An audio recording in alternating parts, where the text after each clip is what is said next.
नमस्कार दोस्तों, मौर्य टेक्निकल 25 में आप सभी का स्वागत है। इस वीडियो में हम आपके लिए लेकर आए हैं बीएसपीएचसीएल के प्रीवियस ईयर रीजनिंग के क्वेश्चन। आते हैं पहले क्वेश्चन पे। पहला क्वेश्चन है, यहाँ दिए गए 4 विकल्पों में से 3 एक ही तरीके के हैं, यानी कि 3 क्या है, एक ही तरीके के हैं। दिया कितना गया है, 4 एक ही तरीके से संबंधित हैं। असंगत कौन सा है, यानी कि 4 विकल्प है, 3 दिए गए हैं एक तरीके के और एक डिफरेंट है, तो हमें वो डिफरेंट फाइंड करना है। पहला देखते हैं एजिल। एजिल में कितने लेटर हैं, 5। 5 में संख्या भी कितनी दी हुई है, 5।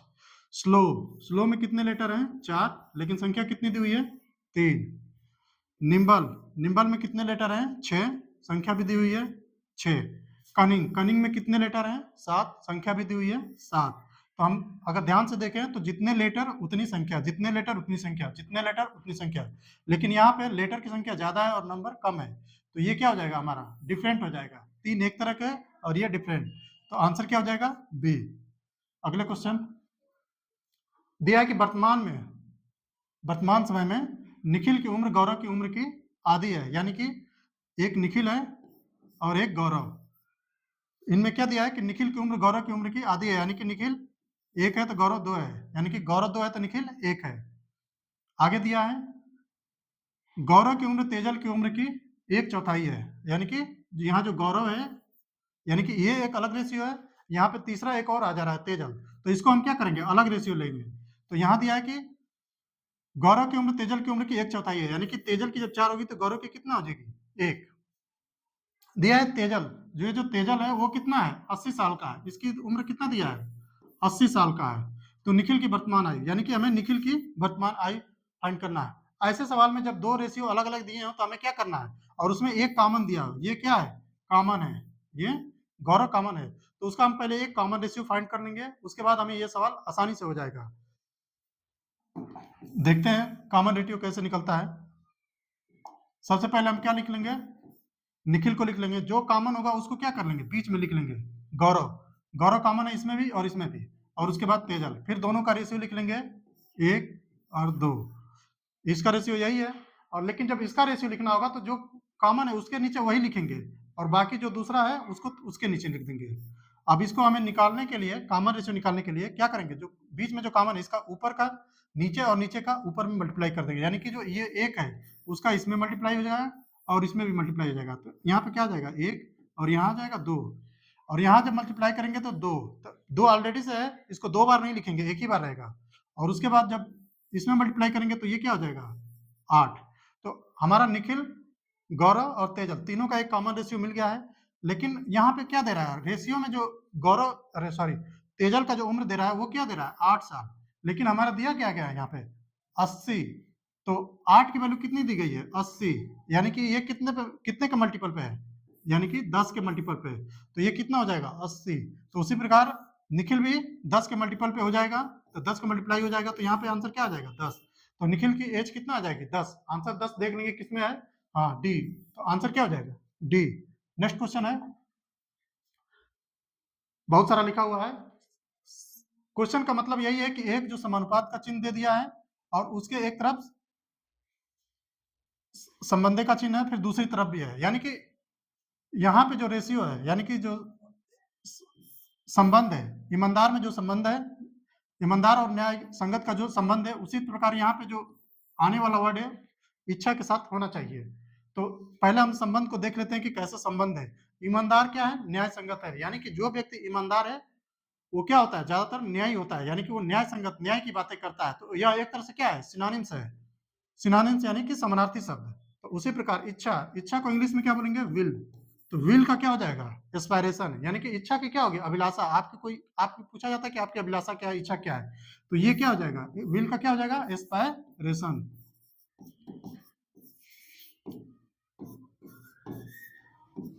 तो ये क्या हो जाएगा, answer A, aspiration. Next question पे, अगला क्वेश्चन दिया है कि दी गई श्रृंखला में अगली संख्या क्या है, यानी कि एक श्रृंखला, नंबर की एक श्रृंखला दी गई है, उसमें हमें क्या करना है, जो मिसिंग नंबर है उसको हमें क्या करना है, फाइंड करना है। आइए हम पहले ऑब्जर्व करते हैं कि श्रृंखला दी क्या है।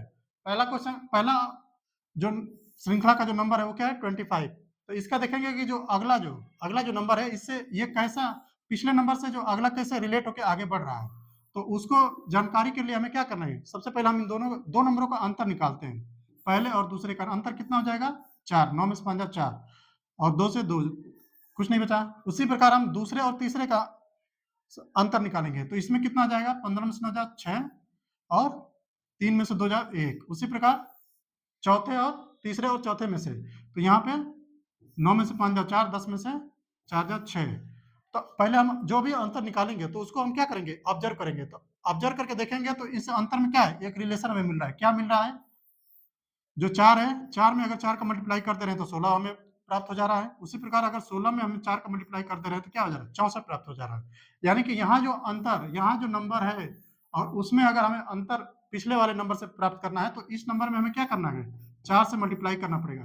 तो 4 से मल्टीप्लाई करेंगे तो ये यहाँ पे क्या आ जाएगा, 4 चौका 16, 6 और 4 छक्के 24 और 1 25, यानी कि 256। ठीक है, तो 256 यानी कि यहाँ और इस नंबर के बीच का अंतर कितना होना चाहिए, 256।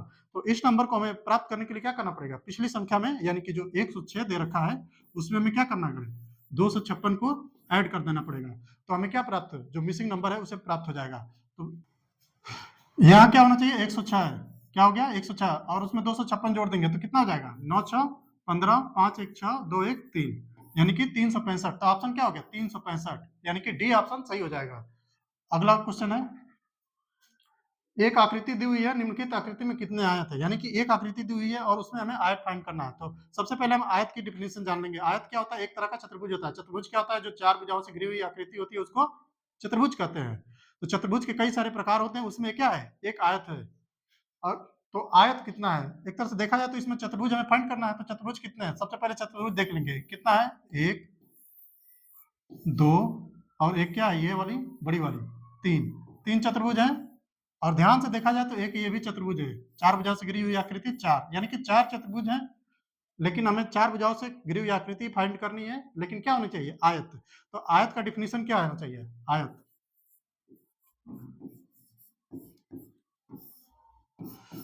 आयत की जो विशेषता है वो क्या है, इसके 4 भुजाएं होनी चाहिए और चारों भुजाएं क्या होनी चाहिए,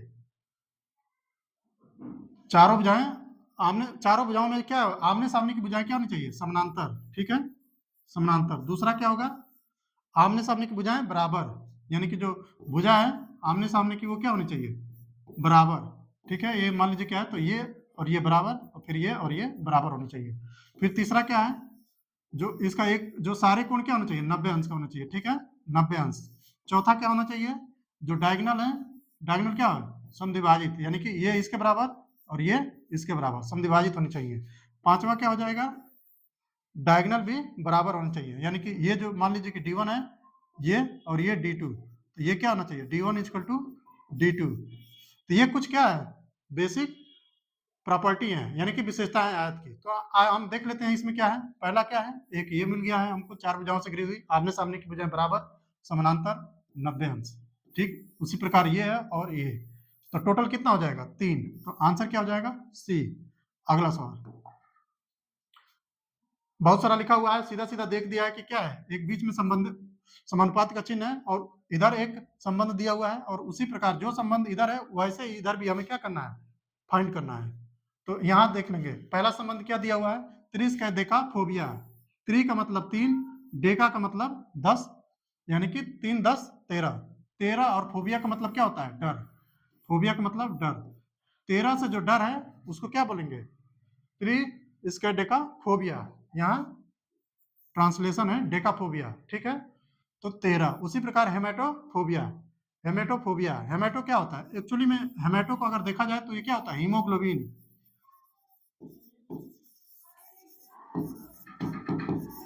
हीमोग्लोबिन ये किस में पाया जाता है, ब्लड में। ठीक है, हीमो क्या होता है, पिगमेंट होता है, जो क्या होता है, रेड कलर का होता है, जिसकी वजह से हमारा ब्लड रेड दिखता है। ग्लोबिन क्या होता है, प्रोटीन होता है। फोबिया यानी कि डर, यानी कि ब्लड से जिसको डर लगता है उसको क्या बोलते हैं, हेमेटोफोबिया। तो आंसर क्या हो जाएगा, ब्लड। अगला क्वेश्चन है,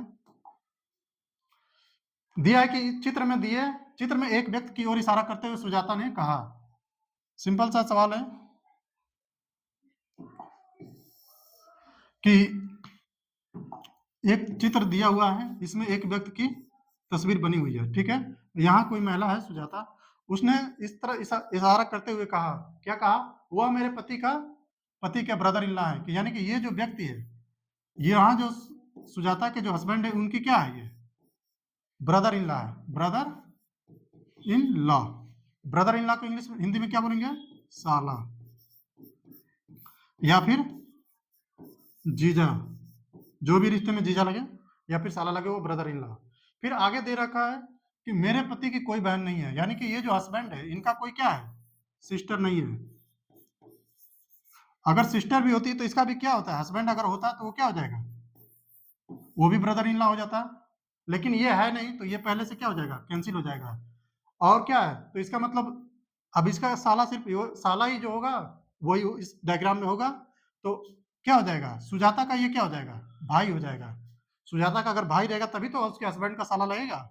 तो लेकिन हम क्वेश्चन को ध्यान रखेंगे, क्वेश्चन में क्या कर रहा है, सुजाता का उस व्यक्ति से क्या संबंध है, यानी कि सुजाता इस व्यक्ति से कैसे रिलेटेड है, यानी कि इस व्यक्ति की सुजाता क्या है, बहन है। आंसर क्या हो जाएगा, सी, सिस्टर। अगर सवाल यहाँ पे ये रहता है कि व्यक्ति का सुजाता से क्या संबंध है, तब ये क्या हो जाता है, ब्रदर, यानी कि आंसर डी हो जाता है। नेक्स्ट क्वेश्चन, अगले क्वेश्चन पे आते हैं। दिया है कि पिछले साल रोहिणी की हाई, यानी कि एक जो लड़की है उसका नाम क्या है, रोहिणी, रोहिणी की आयु क्या है, 3 फीट है, यानी कि पिछले साल उसकी आयु 3 फीट थी, लेकिन इस साल बता रहा है कि आयु में 50% की बढ़ोतरी हो गई, यानी कि जो 3 फीट था इसमें 50%, तो 3 का हम 50% निकाल लेंगे, 3 इंटू 50 बटे में 100, 50 से कम 50, 50 दूना के 100, तो ये क्या हो जाएगा, 3 बटा में 2, यानी कि 1 बटे में 1.5 इतना फीट। तो ये क्या होगा, ये इंक्रीज हुआ है 50%, 3 का 50% क्या हुआ, इंक्रीज हुआ है। तो हमें लिखा है कि उसकी वर्तमान आयु, यानी कि इस साल जो आयु होगी तो क्या हो जाएगी, 3 और प्लस 1.5, ठीक है, 3 और प्लस 1.5 हमें कितना आ जाएगा, 4.5 फीट। तो इस साल कितनी हो जाएगी रोहिणी की आयु, 4.5 फीट, यानी कि डी आंसर सही हो जाएगा। नेक्स्ट क्वेश्चन, श्रेणी में अगले आकृति की पहचान करें, यानी कि आकृतियों का ही श्रेणी बना दिया गया है, उसमें कुछ अंतर है, पहले आकृति का दूसरे आकृति से कुछ न कुछ समानता है, समानता नहीं मतलब संबंध है, और इस तरह क्या है, एक तरह से आगे बढ़ती गई है, और हमें यहाँ पे एक जो और आकृति आएगी उसकी क्या करना है, फाइंड करना है कि यहाँ पे कौन सी आकृति आएगी। सबसे पहले हम आकृति को ध्यान से ऑब्जर्व करेंगे, तो यह एक तरह का क्या है, देखने में एकदम स्क्वायर लग रहा है, यानी कि वर्ग है, वर्ग के क्या करें, डायगोनल मिला दिए गए हैं और एक हिस्से को क्या कर दिया गया, शेडेड कर दिया गया। अगले में आएंगे फिर वही बात है, लेकिन इसमें जो शेडेड पार्ट है वो थोड़ा दूसरा है, बाकी 3 हिस्से क्या है, अनशेडेड पार्ट है, यानी कि अछायांकित है और एक छायांकित है। तो इसी प्रकार हमें यहाँ चलना है, तो पहले हम इसको देखेंगे, पहला है, फिर अगर दूसरे पे आने के लिए क्या करेंगे, अगर हम क्लॉकवाइज चलेंगे, क्लॉकवाइज चलेंगे तो हम क्या करेंगे, दूसरे पे आ जा रहे हैं, लेकिन अगर जब इधर से फिर क्लॉकवाइज चलेंगे तो हम तीसरे पे आ रहे हैं, फिर इसका मतलब कि अगर फिर हम क्लॉकवाइज चले तो हम किस पे आ जाएंगे, अपने जो मिसिंग टर्म है उस पे आ जाएंगे। तो सीधी सी बात है कि यहाँ पे जो